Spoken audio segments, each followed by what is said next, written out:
Hello everyone, আমি সুপ্রিয়া। এখন কোথায় যাচ্ছি বলো তো?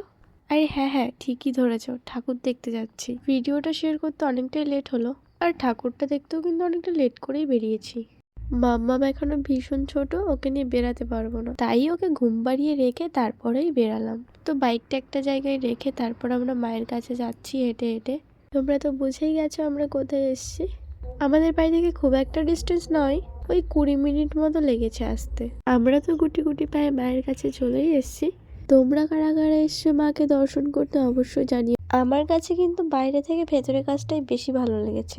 মায়ের কাছে আমি এখন না আসলেও দশমীর দিন কিন্তু মা আমার কাছে ঠিকই চলে যেত, কারণ প্রতি বছরই আমার বাড়ির পেছনে ঝিলে মাকে বিসর্জন দেওয়া হয়। এখান থেকে মাকে প্রণাম করে আমরা এখন যাচ্ছি রথতলায়।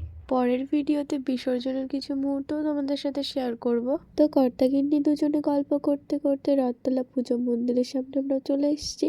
তো চলে ভেতরে যাওয়া যাক। এখানেও কিন্তু ভেতরের কাজগুলো ভীষণই সুন্দর করেছে।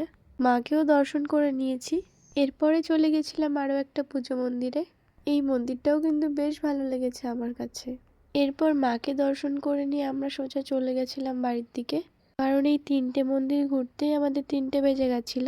মানে টাইম। আজকে এতটুকুই, বাই।